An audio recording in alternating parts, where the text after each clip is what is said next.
Okay, I have to agree to that.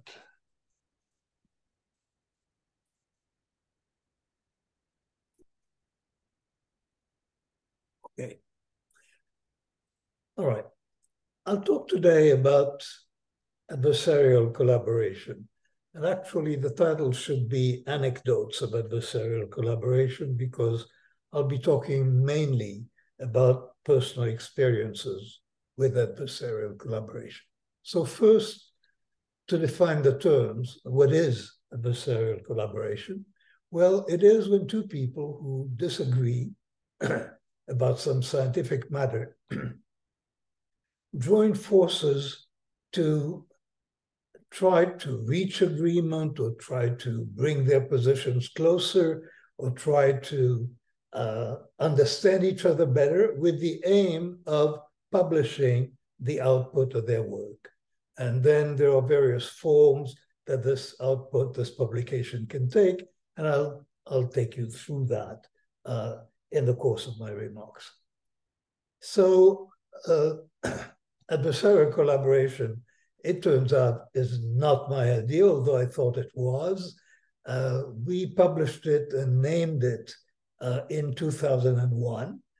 And then were reminded by the authors of a paper, Gary Latham and two collaborators, had published the identical idea in 1988, except we didn't know about it, and I think nor did anyone else, pretty much. So in 2001, Barbara Mellows and Ralph Hertwig and I carried out an adversarial collaboration, and then we published a protocol and we gave it a name. The name has stuck, so now there is a concept of adversarial collaboration. I looked it up in the Web of Science these days in preparing for this talk, and since 2009, there have been 69 mentions, 69 papers that have adversarial collaboration in their topic as part of the abstract usually, and about half of them within the last 2 years. So this is something that is picking up quite rapidly. No question, this is happening as a result of the replication crisis, as part of the methodological changes that are taking place in psychology.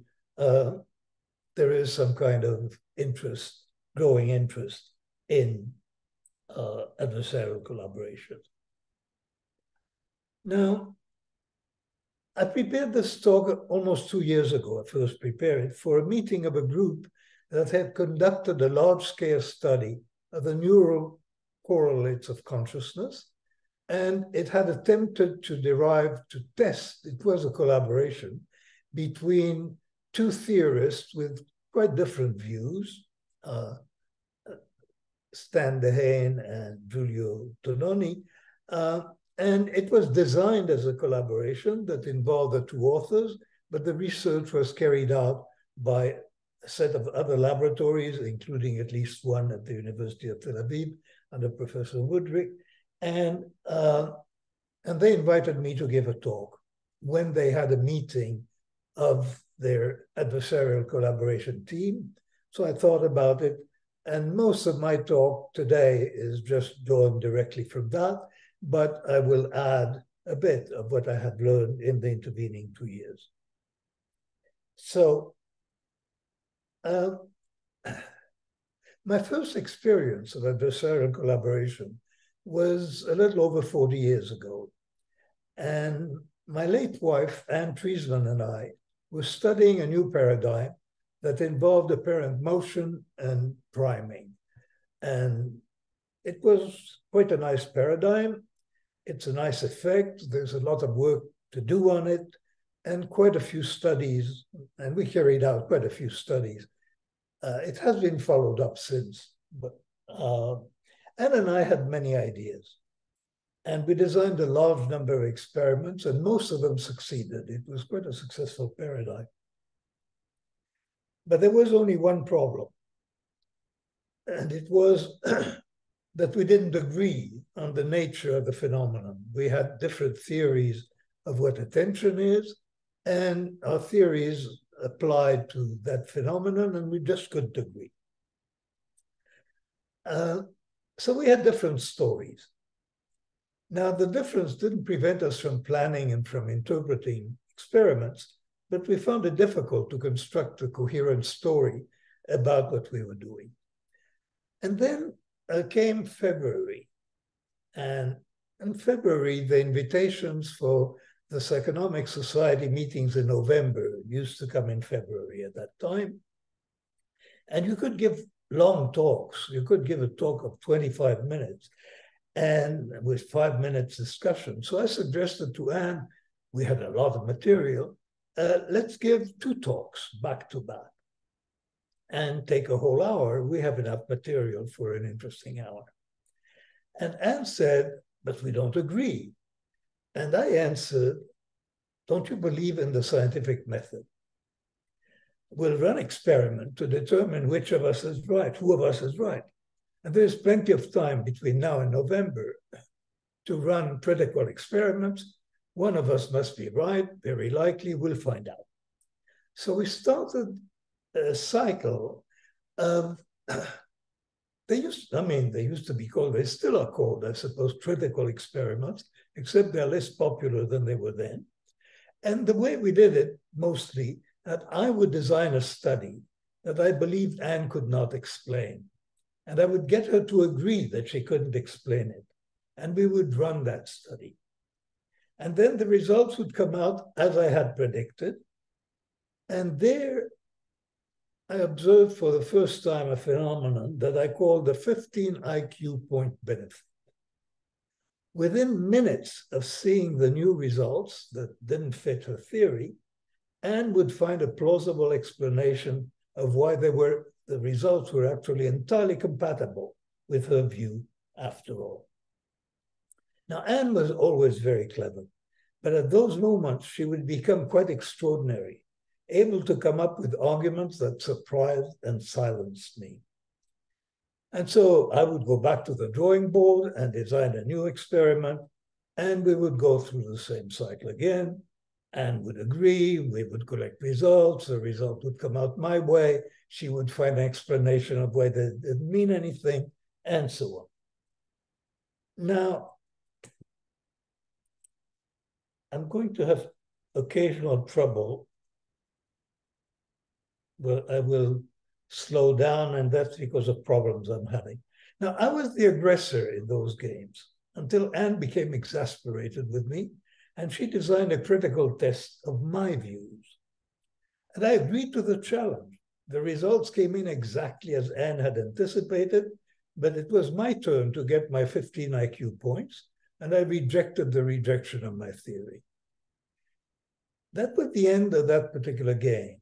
We went on to give 2 quite good talks in November, somehow finessing the disagreement, but it took us 8 years from that point until we could cool off enough to publish a joint paper about it, summarizing those experiments, and it's actually quite a successful paper. There was another paper on the same side that never got published. Now, my faith in the naive version of the scientific method has never recovered, I must say. And I want to comment on 2 parts of the story, the 15 IQ point effect, and the fact that we somehow never changed our minds. And both of these seem to be quite stable phenomena. So let me start first with the 15 IQ point effect.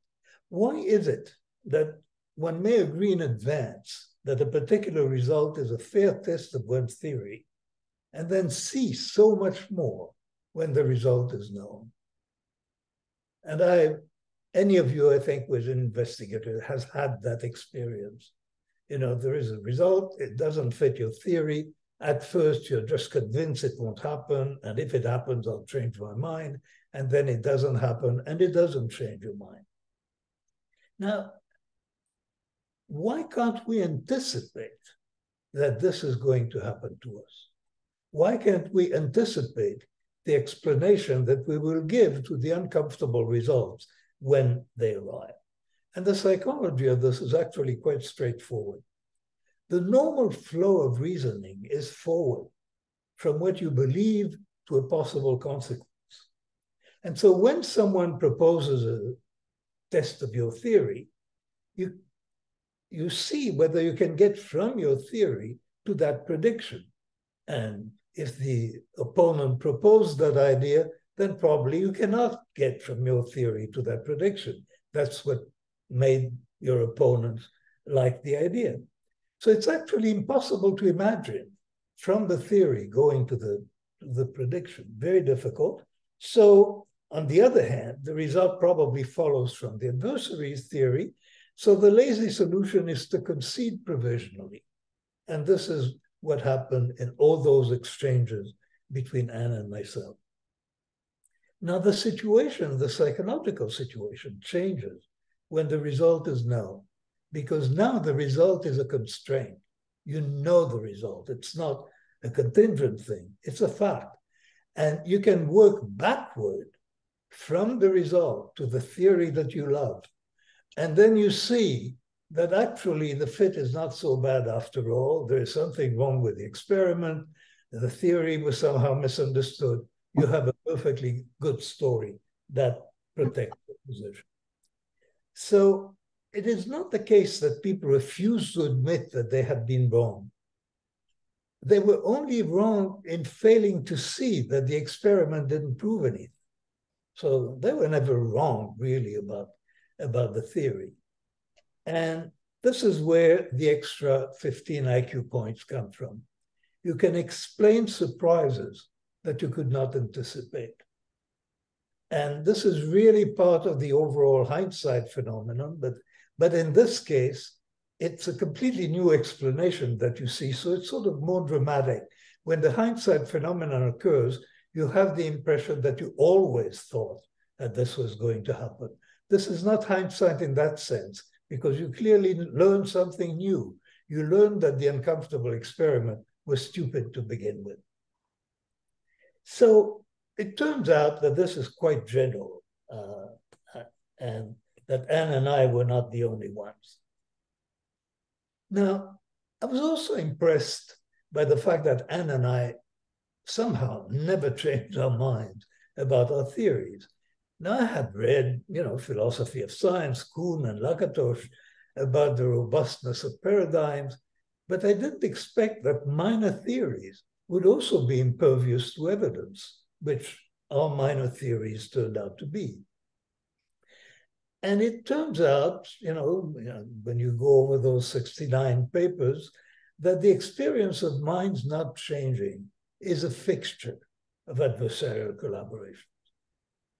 There have been some cases of people finding an integration. I don't remember cases where anybody gave up on something that was important to them.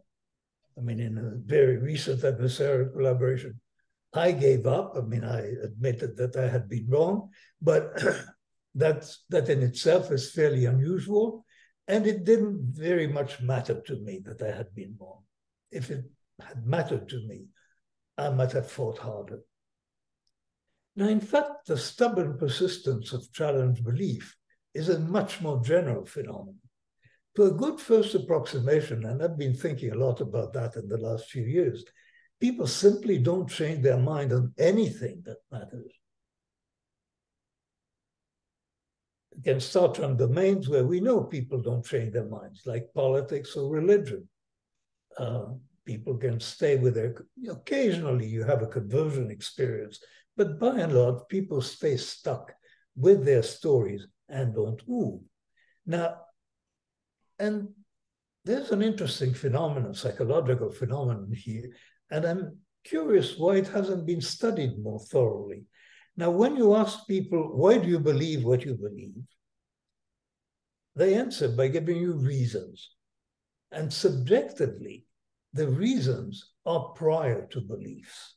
And the beliefs can be deduced from the reasons. But actually, the power of reasons is an illusion. The belief will not change when the reasons are removed.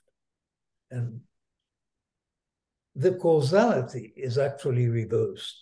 People believe in the reasons because they believe in the conclusion, not the other way around. And this, it turns out, is certainly the case for politics and certainly the case for religion mostly. And also, it turns out, it is true in science that the reasons matter less than you think, but there are core beliefs that you protect and that by and large hardly change, even when evidence is quite uncomfortable. Now, in politics and religion, the main driver is social. We believe that what the people that we love and trust believe. It's not a conscious decision to conform by hiding one's true beliefs. This is real. This is how we believe. And we believe in a way that is consistent, and we make it consistent with what we see of the evidence, and we turn the evidence to make it consistent with our beliefs. Now, indeed, beliefs persevere even without any social pressure. Now, classic studies by the late Stanford social psychologist Lee Ross who established the phenomenon of belief perseverance. The general idea is that you provide evidence that suggests a belief. In his experiment, you give people the task of, you show them suicide notes, and you ask them to discriminate between true suicide notes and fake suicide notes. And then you provide feedback about accuracy. And the feedback is bogus. When Lee ran his experiment, deception was okay. So people draw inferences from what they're told. Those who have been given positive feedback score themselves much higher in empathy than people who have been given negative feedback. So you change your mind, as it were, a little bit about yourself. But then, in the next phase of the experiment, the feedback is discredited. And you tell people there was a mishap and they got somebody else's score. And the outcome, the interesting outcome of Lee's experiment, was that the elimination of the evidence does not eliminate the beliefs that were inferred from it. People who had determined that they were high in empathy remain, their judgment is still that they're high in empathy, even when the evidence has been completely discredited, and the other way around. That's what belief perseverance is. So, the moral from this is pretty obvious. You have the conclusion, and the conclusion has a life of its own, which is largely independent of the evidence. And this, as it turns out, we at least, I at least, very regularly found in my adversarial collaborations. And my impression from looking at the literature is that I'm not the only one. Now, I have a personal experience of belief perseverance that I cannot shake and that I want to share with you. 10 years ago, when I was young and foolish, I published Thinking Fast and Slow. I was 77 at the time, 12 years ago. Now, an important chapter in Thinking Fast and Slow was concerned with behavioral priming, the behavior being influenced by usually subconscious primes. And the sort of standard example at the time was the Florida walk study, which is people are reminded of old age, and then in a very famous result, they're timed walking to the elevator, and if they have been reminded of old age, they walk more slowly. Classic result, beautiful result. And when I wrote my book about 13, 14 years ago, I felt this evidence was very important to my view. And I credited the author of that study, John Barge, with being a very significant influence on my work. Now, the spectacular results that I described in my chapter on priming were mentioned in most reviews of the book, I'm embarrassed to say, and they came up more often than anything else in the letters that I got about it. Now, I was completely committed to believing these findings. And in arguing about them, I made what I thought was a good point about science, that belief in results is not optional. That if a result has been published in a good journal, you're obligated to believe in it. You can't choose what scientific results you will believe and what you will reject. This, I now know better. This just sounds good, but it turns out that it isn't a solid position. I was wrong. Now, the studies of priming were very largely discredited as part of the replication crisis. And indeed, I basically retracted that chapter. I agreed that the evidence was poor. And furthermore, I saw that I should have known that the evidence was poor, but I didn't. Now, if I have time, I'll tell you what happened in the, to the priming result. But the authors, of course, of priming studies didn't change their mind. But I did, because basically priming wasn't all that important to me. And I stopped believing as firmly as I had before in the results of the chapter of priming. But I only changed my mind about the evidence. My view of how the mind works didn't change at all. And the evidence of priming that was important, I thought, to my view of the mind in thinking fast and slow, the evidence is gone, but my beliefs are still standing. In fact, I cannot think of a single important opinion that I have changed as a result of losing my faith in the studies of behavioral priming. And this is just an example. And I think I'm not alone in being susceptible to this. Most of you who are researchers, if you spend some time introspecting, you'll find that you're pretty much the same. Now, obviously, the two phenomena of belief perseverance and the 15 IQ point effect set limits to what can be achieved by adversarial collaboration. We can expect that even successful collaboration will end up with few minds changing. And this, I think, is a fair conclusion from the spreading work with adversarial collaboration. We can expect adversaries to renege on their commitments to critical experiment. This happened, for example, in the adversarial collaboration on the neuroscience of consciousness. Both sides turned out to be wrong in their predictions, to make some predictions that were wrong, and neither side changed their mind. Although they had signed, in this particular case, on a document that obligated them to change their mind. When the results came in, they saw better. They saw that the experiments could not be trusted to actually disprove their theory. Now, people do this completely in good faith. They're just beneficiaries of an IQ increment.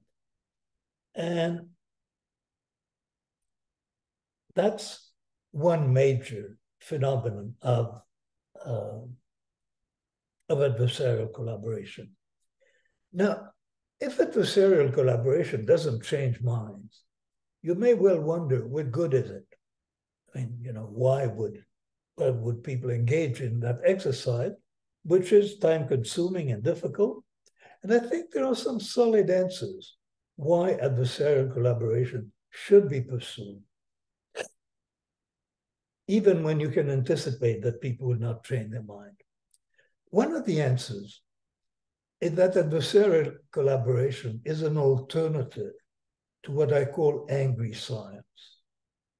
And angry science is my name for the way that controversies are normally conducted in psychology and in many other disciplines. Angry science is a pernicious waste of time. And even a relatively ineffectual collaboration, I think, is a preferable alternative. And I've had personal experience of that as well. Around the time that Anne and I were debating object reviewing, my work with Amos Tversky on judgment and choice began to attract attention, and not all the attention was friendly. And I was exposed to the nasty world of critiques, replies, and rejoinders, and to the exhausting experience of trying to write a sensible review of an article that infuriated me because I thought it was unfair. And I absolutely hated that experience. Now, controversy of that type, with critiques and replies and rejoinders, is, I think, a terrible way to advance science. And in fact, it doesn't advance science. It is normally conducted as a contest in which the aim is to embarrass the other side. There is sarcasm. I call that sarcasm for beginners, and then advanced sarcasm.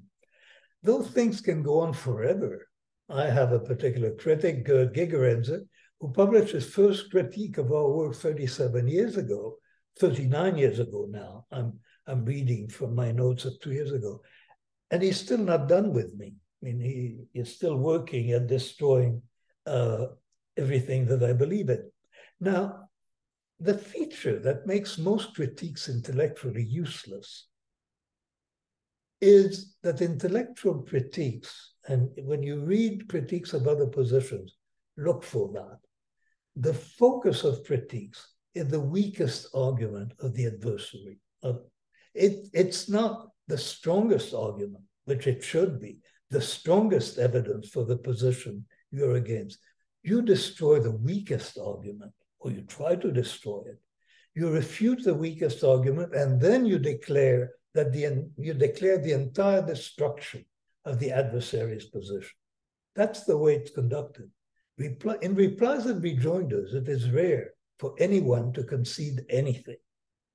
Doing angry science, I can tell you personally, I've done a little of it, is a demeaning experience. I have always felt diminished by the sense that I lose my objectivity when I get into point scoring mode. You know, that's fine, you know, the nastiest statement that we can get away with. I hated it so much that I adopted a policy that Amos thought irresponsible.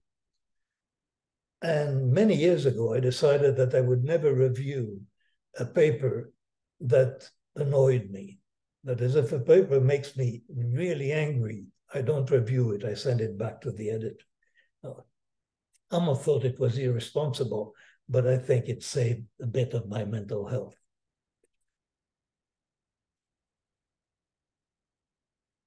Now, with this background and my fear and loathing of angry science, when there was an article published by friends in the Psych Review that I didn't agree with, I did what then was natural to me. This was in the middle 1990s. And I approached them because they were my friends. And it's a simple story. I had published a claim that people are more likely to kick themselves about something they did than about something they didn't do.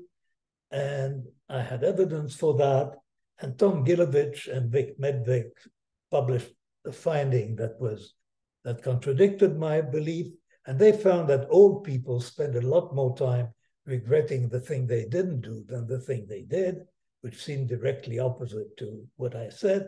So I suggested, I had an idea about that. I said, oh, old people, the regrets of old people are different from the regrets of young people. Old people, their regret is wistful. It's almost pleasant. It's not emotionally intense. And I proposed to them that we run an experiment jointly. And we did. And what we found, and this is very typical of adversarial collaboration, we found a mess. I was wrong in my predictions, and they were wrong in their predictions. Nobody was right. We published an article. We were very friendly. That was a result of that adversarial collaboration, and it's a standard result. That almost always happens. But the results were a mess, and I'll come back to that because that is important as well. what seems to happen a lot, and I had found that in the last few days looking at those papers, but the more recent papers, is that everybody is wrong. No prediction is correct. The same was true in the consciousness experiment. You know, there were 3 predictions, 2 of them favored one side, 1 of them favored the other, but everybody was wrong in at least one prediction. Now, my second collaboration was much harder because it wasn't with a friend. It involved actually an adversary, a person who was then an adversary, Ralph Hertwig, who now directs the Max Planck Institute in Berlin. And he was Gigerenz's prime student and frequent collaborator, and is now his successor at Max Planck. Now, I offered an adversarial collaboration on a problem that you may know about, the Linda problem. I won't elaborate what it is, but it's a problem that Amos Tversky and I had invented, and that has aroused a lot of controversy. And Hertwig had an interpretation that I thought didn't make sense. He thought my interpretation didn't make sense. We agreed on an arbiter, Barbara Mellers, who is now at Penn, and we designed an experiment. That collaboration in the process was really quite unpleasant. Ralph, I think, has told me that he was near a nervous breakdown. We were very antagonistic. We didn't trust each other at all. It was an awful experience. And we ran the experiments, and the experiments were a complete mess. I was wrong, he was wrong, no predictions actually came through. But we did get together in publishing a protocol for adversarial collaboration. We agreed on the protocol. And the protocol insisted on the mediator's responsibility for record keeping. It's very important when you run an adversarial collaboration to write down people's opinions in real time, because people's opinions change and they're not aware that their opinions have changed. So that's one of the aspects of adversarial collaboration that we insisted on. And the key statement in the protocol is that people should accept in advance that the initial study will be inconclusive, and that they should allow each side to propose an additional experiment to exploit, and that's the 15 IQ points, the fount of hindsight wisdom that commonly becomes available when disliked results are obtained. So we incorporated that main result. Now, the main outcome of that adversarial collaboration, aside from the protocol, was that Ralph Hertwig and I ended up with a lot of respect from each other. And now I think we're actually friends. We like each other. And that is another consequence that turns out to be very frequent in adversarial collaborations. Not always. It's when the intermediary is relatively passive, or when there is no mediator and people interact with each other, they end up much friendlier than they were before. And that seems to be a general rule. Now, and of course, neither Ralph Hertwig nor I really changed our mind about anything. And as he remained with his position, I remained with mine. I think I have completely forgotten what the results of the experiment were because they didn't make sense to me. And I'm sure he has forgotten as well. And that is something that happens in adversarial collaborations. Now, I had another adversarial collaboration around this time with a group of British economists, and we ran an experiment and they were a mess. And my conclusion is that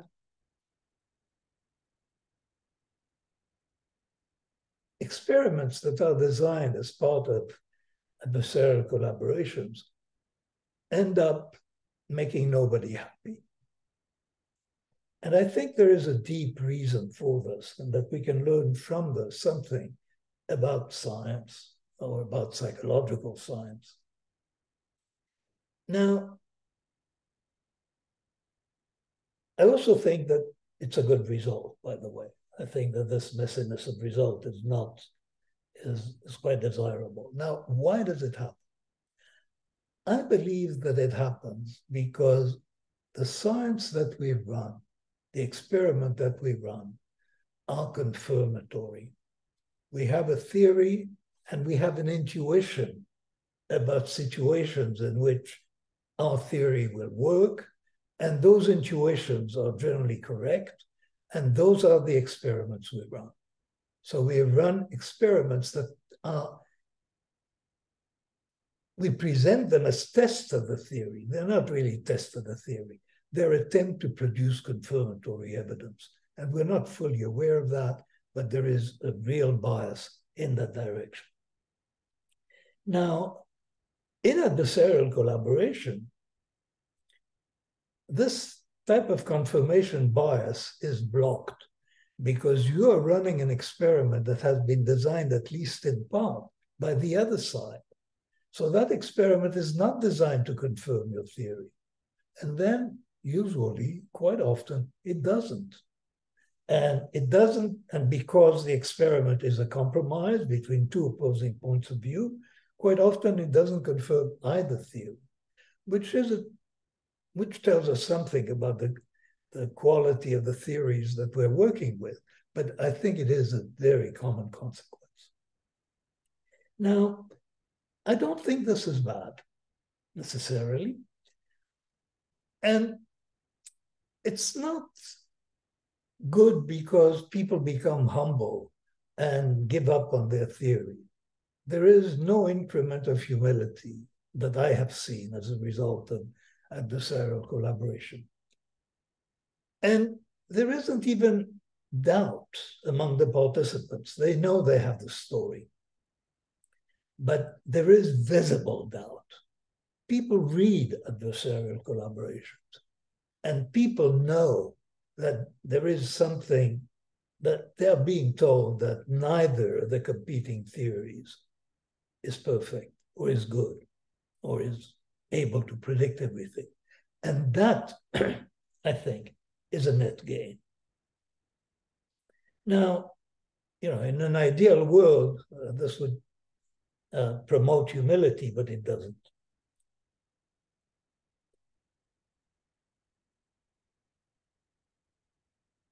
Now,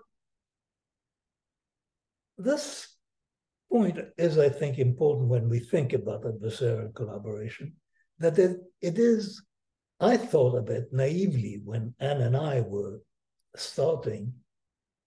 I thought this was a way for us to change our minds, that one of us would concede. I believed in those crucial experiments. It turns out that's not the way it works. But what does work is that people whose theories have been challenged, they have to invent stories to put things together. Sometimes the stories are about the experiment, but it's clear that something has happened to them. Now, Lakatos has distinguished between different paths for theories that are challenged: progressive refinement and defensive degeneration. And progressive refinement is when you learn when a theory is applicable and when it's not, and what's the alternative. And defensive degeneration is you add wrinkles to the theories, defending one experiment at a time. Now, eventually, which path the theory is on, I think, becomes obvious to everyone, except perhaps the theorists. Theorists don't know which path they're on. They think they are refining when, in fact, their theory is degenerating. But observers are able to learn and to evaluate what happens. And I think the progress of science is not through what happens to the investigators, to the adversaries. The progress of science is to what happens to neutral observers who see what is taking place. Now, I have two non-empirical collaborations that deserve mention. The first was with two people I had considered friends and who wrote a very aggressive comment on a paper that I had published on evaluations of experience. And when I read their piece, I was shocked because it was quite sarcastic and quite nasty, I thought. And I suggested an adversarial collaboration, but they actually turned me down. And one of them said he thought a controversy would be more interesting than a collaboration.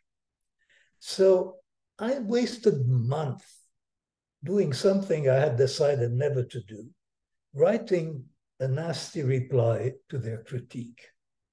And I tried to make it nasty but dignified. I don't know how successful I was.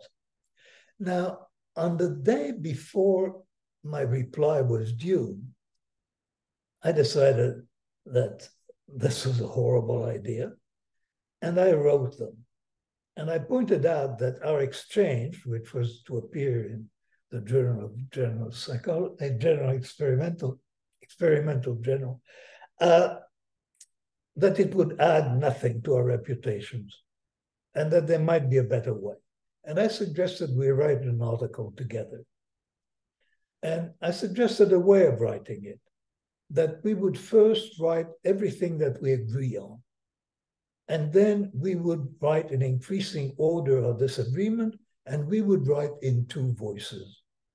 They would write their bit, I would write my bit. We didn't have to, and we would include all of that in a single paper in dual authorship. And we did that. And we're on, I would say, civil relations ever since. I mean, it's certainly, we have not been on speaking terms, but now I would say we are. And that's a useful way. That's better than angry science, is try to write an article together and really begin with what you agree on. Now, the outcome was certainly better than the alternative. Now, my most successful adversarial collaboration was with Gary Klein. Now, Gary Klein is a psychologist. He is the intellectual leader of a community of applied psychologists who typically work in organizations, and were pretty much united in their rejection of the work I've been involved with. They don't like anything I've done. And the point, they're great believers in expert intuition, and I'm a known skeptic about intuition. And so there is that opposition between the two theories. Now, I approached Gary, and I told him, look, I mean, obviously, we're both right. I mean, obviously, intuition is sometimes wonderful. I mean, chess players have intuitions, physicians have intuitions, many people have excellent intuitions, and sometimes they're false. Let's try to find the boundary, and let's work on that together. We both agree that intuition is sometimes marvelous and sometimes. Now, it should have been simple, but it wasn't. It took us 6 years. And you know, we nearly broke up several times, and in the end, we solved the problem, I think. We found 3 conditions that we agreed on, under which you can trust an expert's intuition. And if those 3 conditions, any one of them, is not fulfilled, you shouldn't trust an expert intuition. So we agreed. And we wrote an article that had in its title, A Failure to Disagree, and in which we explained our positions and our joint conclusion. Now, the most interesting thing about that collaboration, well, there were 2 consequences. One you already know. So he and I became really close friends. I mean, we're so close, but we didn't change our minds about anything. So when he wrote a book, a collection of his essays in Psychology Today, he wrote in his preface, he thanked me. And he said he hoped that I never open the book because I'll be furious. So that's, we are friends and we haven't changed our mind. And the typical thing about not changing minds is we haven't changed our minds about what we find funny. What Gary finds funny is when you have a bureaucratic procedure or an algorithm which makes a ridiculous mistake that no sensible person would make. This really brings a smile to his face. What amuses me is an arrogant expert falling flat on his face. I really like those. And we haven't changed. We're exactly in the same position that we were before, except we're friends, and we agreed in this case on quite an important result, I think, on when can intuition be trusted. So I've told you anecdotes, and while I was preparing this talk, I tried to identify positions I will not give up myself, that actually, if I'm honest about it, there are certain things I won't give up. Now, some of them are methodological, and some of them are matters of taste. So I have methodological preference that I really cannot justify. I think I have a way of studying decision-making. And, you ask hypothetical questions about gambles with probabilities and fixed outcomes. And I think you learn a lot about decision-making that way. Now, if you use a completely different procedure, for example, by having people make decisions for real money, but like 200 decisions, small amounts of money and 200 decisions in an hour, you can get very different results. Now, I'm not impressed by the result in the other paradigm. I'm never going to change my mind, regardless of what they find, because somehow, idiotically, true decision-making is what I think it is. And I've encountered that for the first time when we did some studies many, many years ago on the pupil of the eye. And there was somebody who was using a particular instrument where he didn't find those. He found very different results. He was doing his experiments in complete darkness with a pupil maximally dilated, and he didn't find the results we found. And he told me at the time something that struck me as utterly ridiculous. He said, if I can't get it on my equipment, it is not a pupillary dilation. It turns out I'm the same. There are certain methodological choices that define decision-making. Won't change my mind. The others are tastes. I prefer simple situations over complex situations. I prefer facts to theories. I prefer experiments between subjects to within subject. I prefer phenomenology to analysis. I don't like flowcharts. And I like irony.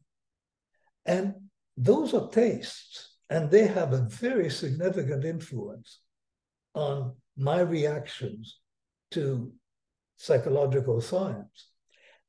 And the tastes matter. So, for example, one of my tastes is I prefer Gestalt to behaviorism. Always have. Now, the critiques of my work are very similar to critiques of Gestalt work. It's not an accident.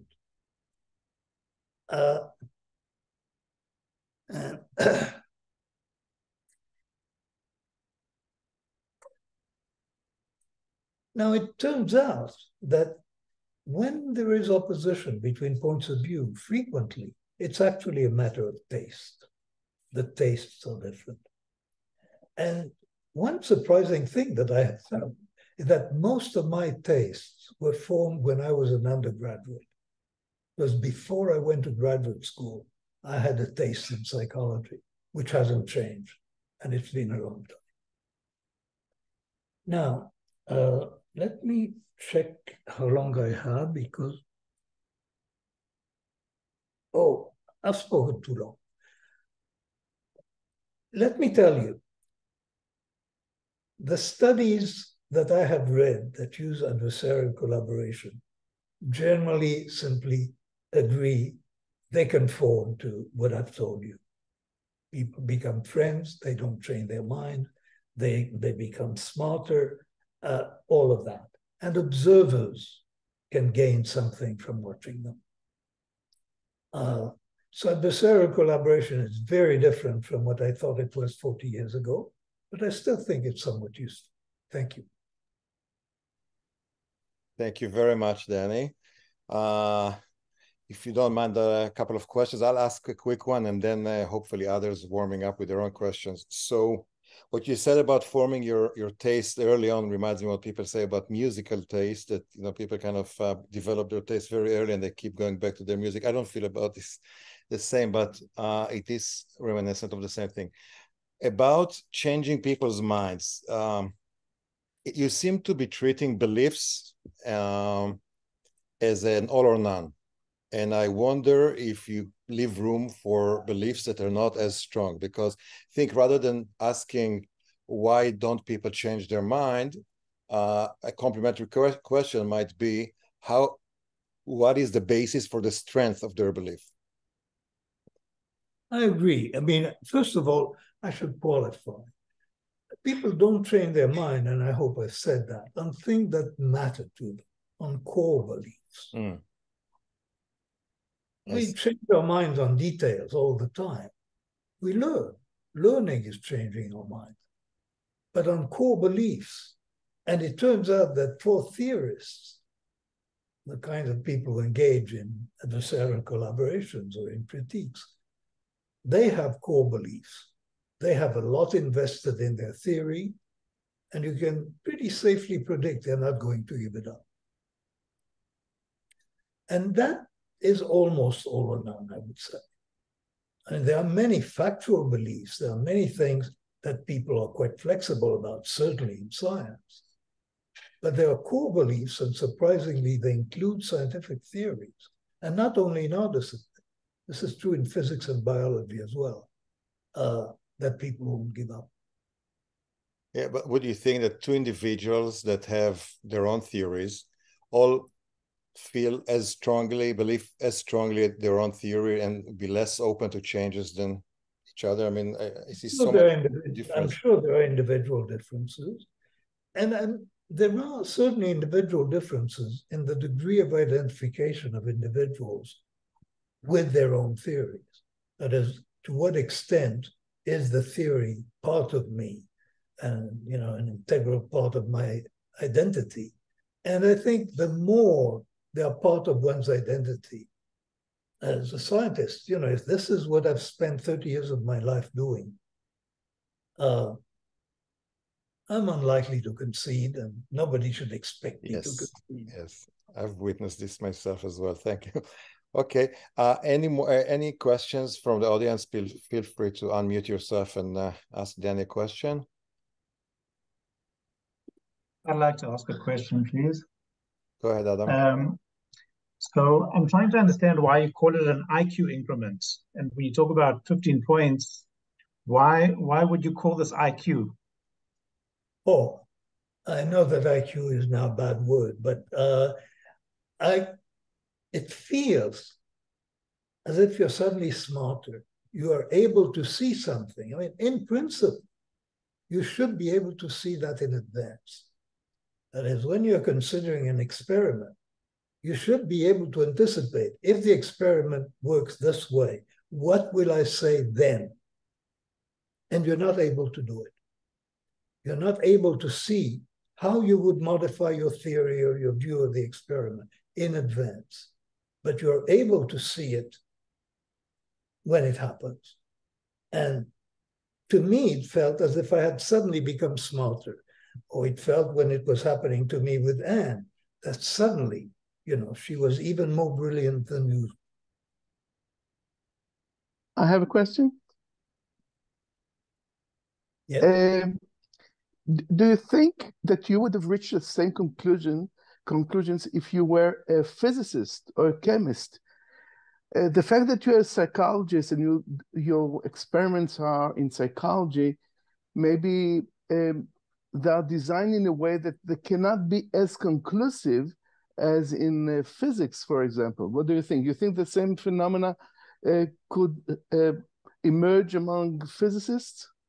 Well, I mean, I'm not a physicist, so I shouldn't talk about it. But in this particular case, there's a very good example, because we know what Einstein thought of quantum theory, and he just wouldn't change his mind. And I understand there are many examples. That is, in physics as well, so I hear, people are identified with particular theories in cosmology and in other domains of physics. There are competing theories. And there are competing theories at the boundaries of knowledge where things are not known.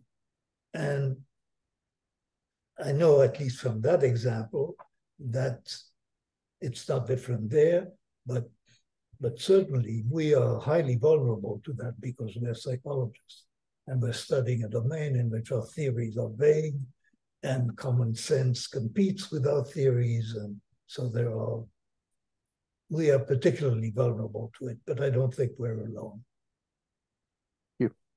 I have a question also. Thank you very much. Really thoughtful, really interesting. The question is, you doubt the possibility of changing individual minds, but I suppose you don't doubt that collective minds change, zeitgeists change. And so my question is, how do you see that happening if it's not by the process of simply individual minds accumulating changes? Well, it's actually, there are changes there have been a huge change in psychology over the last decade, a methodological change, sea change. Sometimes it is harder to change one's mind when one is a member of a community. Both Gary Klein and I experienced that when we were working together. There were people, our natural allies, who did not like the idea that we were working together. So communities are quite resistant to change. The zeitgeist clearly changes, but I would say that it doesn't change by bringing individual to doubt a core belief that they had. They gradually, emphases change, and people change sometimes more than they think they have, but they don't give up on core beliefs. In the controversy about priming that I alluded to, it's astonishing what's happened, because social psychologists haven't moved, and the rest of the field, is skeptical or more skeptical than it was. So communities are not necessarily more flexible than people. On the contrary, I think. I also have a question, which might be a little funny, but I'm wondering if you think that maybe under the mind in certain states could be more open to change or like less open to change. I'm also thinking about like research or things on psychoactive substances that is conducted now. If you know anything about that, I was just thinking if you think there might be situations where you're more open to also like changing your opinion and mind. Well, I made life easy for myself by saying that people don't train their mind on anything that really matters to them. So I changed my mind a lot. In fact, I'm known for changing my mind. This is my reputation. But I changed my mind for things that don't really matter to me. I'm not very attached to it. to ideas. So there are many ideas that we're not deeply attached to, and many domains in which we're quite willing to change. But frequently, when you're dealing with adversarial collaboration between theorists, you're dealing in the contact between people who've invested a lot in their opposing positions. And that's where change is difficult or impossible. Okay, thank you so much. I have a question. Firstly, I just wanted to say thank you so much. It's like I've read your book and I've learned a lot about you in my courses, so it's a great privilege to listen to you.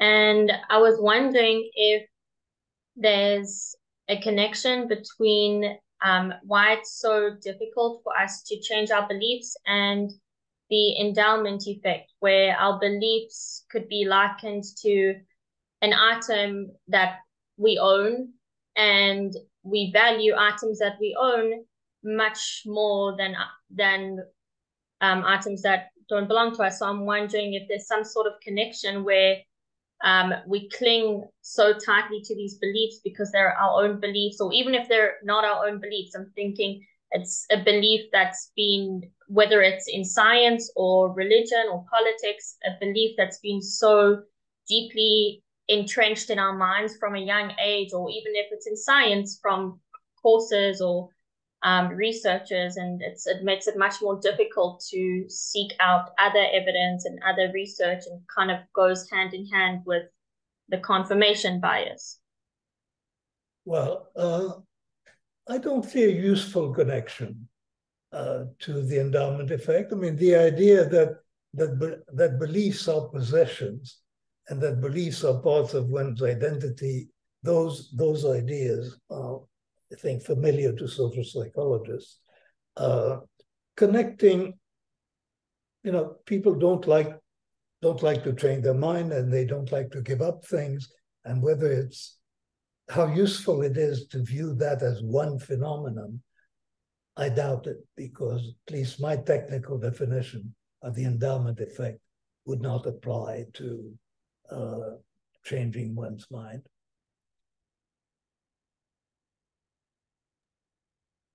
Okay, I keep being reminded of what I think you call pre-mortem analysis. So kind of, I wonder if this would facilitate solutions if you force people to say up front, what would change your mind in the following experiment? Pre-mortem is an invention of Gary Klein, whom I mentioned, my friend Gary. And it's the idea that when a group is about to make a decision, you convene a special session of the decision-making body, and a facilitator, say, but it comes to the group and asks, take a piece of paper and a pen and do the following. Suppose we made that decision that we are contemplating, that we're close to making, and 2 years have passed, and it was a disaster. Explain the history. What is the history of that disaster? And people all of a sudden find all sorts of ideas about the disaster. Now, it's extremely, clearly it's a good idea. And clearly people are going to come up, with loopholes in the plan that they hadn't anticipated. So far as I know, and I think Gary agrees with me, pre-mortem doesn't get people to train their mind about the decision. We're going to do this, we'll still do it. Pre-mortem sometimes changes aspects of the plan. Helps you prepare. You improve the plan. You Exactly. don't give it up. And so I think of pre-mortem actually as a case in point, because you should sometimes give up plans. Not all plans are good, but you don't give up plans. I remember my late PhD advisor, I think you knew him, Irv Bitterman. He told me about a friend that was submitting an experiment for NASA. And one of the criteria when you came to NASA with an experiment was, why does it have to be ran on the moon or whatever and not on Earth? And this friend told him that it makes you think so hard about why it cannot be ran on Earth, that after a while you realize it shouldn't be ran at all. So I think, thinking in advance, if you're honest in this process, you might be. Anyway.